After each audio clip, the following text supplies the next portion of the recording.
Oh, that's not good. Yeah, I'll bet.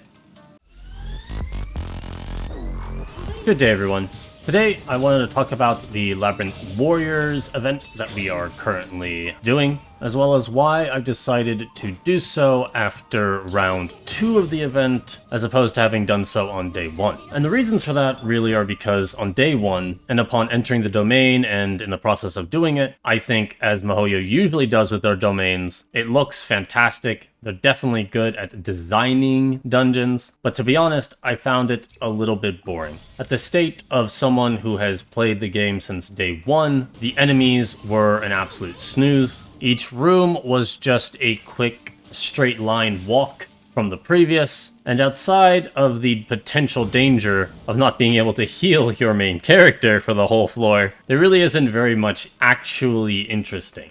And so, I was going to make a video on it, basically saying that, oh, it's nice to see MiHoYo trying to do dungeons, it looks great, but here are the things I would like to see better, as I found it a little boring. But after noticing that the levels will actually increase as we go through the later rounds, gave me pause, as even though it's not exactly a significant level increase, that could indicate that the later rounds were a combination of more difficult and perhaps more fun. And so decided to wait until round 2 before making a video. And I'm certainly glad that I did, as round 2 is, from my perspective, drastically more fun than round 1. I actually really enjoyed the Brutal Divergence, and that very much so changed my opinion on this event. I found the enemy lineups more interesting, the areas in between the rooms, while still perhaps not overly interesting, were at least not a literal hallway, and significantly added to the feeling of being a dungeon crawler. And so, unlike day 1, where the video would have been mostly negative, instead I could have a mostly positive video, which I would generally rather be. As already said, the in-between the rooms felt much more like a dungeon, the enemy lineups were more interesting, and also, instead of coming across a treasure room that literally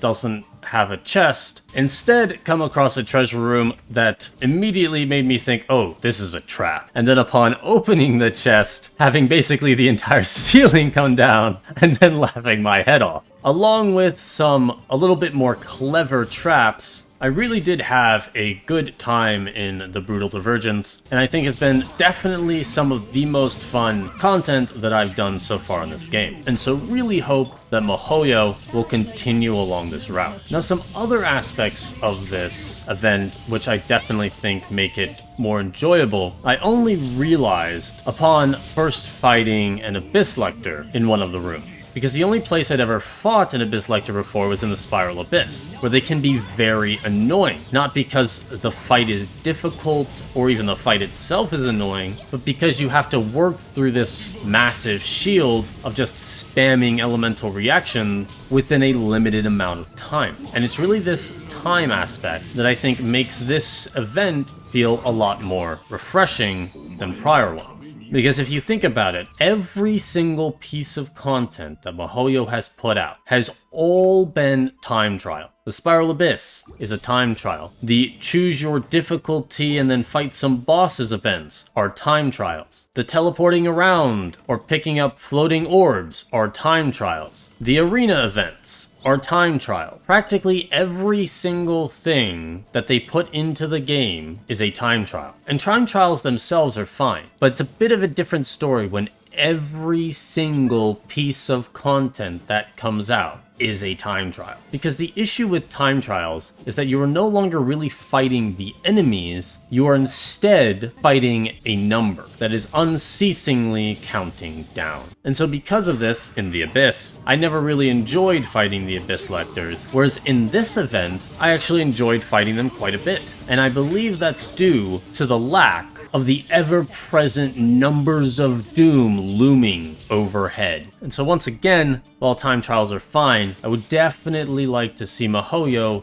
move towards the route where they are an exception rather than the rule. Now, having said that, I definitely think there are ways in which this event could still be better. The areas in between the rooms, for the most part, serve no purpose other than to just get to the next room, and it would be nice if they served a bit more purpose than that. And this could even be done by just making these areas a little bit more difficult, tricky, or fun to traverse through. They also have some areas so far, such as the raised platforms, which you then climb the ladders to get up to, and then climb down a ladder to drop down to the below area, which don't really do anything. And seeing as how they bothered to make them, it'd be nice if they actually did something interesting with these. For example, with the raised platforms, you could have them on both sides, and then have ranged enemies on either side shooting arrows at you, and then have some of the screens they have up everywhere to hinder your progress forward, so that you either climb the ladders and then kill off the enemies to give you safe passage, or you try to weave your way through their fire, ignoring them, and just get to the next room. And I'd like to see perhaps something a bit similar in the rooms themselves, because so far, for the most part, they are pretty much just run to the middle of the room, press accept, and then there's a handful of enemies that spawn, and you just sort of kill them. I would like to see the areas themselves be a bit more involved in the combat itself. And a small nitpick, I would kind of like to see the enemies spawn upon entering the room, rather than having some flag that you just click accept on. We have that all over in the game, and I think once again, it'd be nice to move a bit away from that. I feel dungeons feel a bit more alive if the enemies are there when you come into the room, rather than the enemies only spawn once you've clicked accept. And if you wanted to have the difficulties of serious versus dire, you could simply have that at the beginning of the domain instead of for every room. I would also like to see the inclusion of co-op, as I've mentioned this a number of times before, but long before the game came out, when it was first announced, that was kind of what it was marketed as, was an endgame co-op dungeon crawler. And so I'd really like to see some of that actually end up in the game. However, if MiHoYo wants to definitely make sure that the player has a single player experience in these events, then what I would say is you could have the first, third, and fifth rounds be mandatory solo, and then with the second and fourth, have the option of doing it co-op. So that way you get to experience it both ways. Now, of course, aside from the co-op aspect of it, it is very possible that in the next 3 rounds, some of these things in which I've mentioned will in fact be included. And by the final round, I'll just be, oh, this is actually a fantastic dungeon crawler, and there's very little I could actually say that I'd like to see improvements on. But for that, of course, we shall have to wait and see.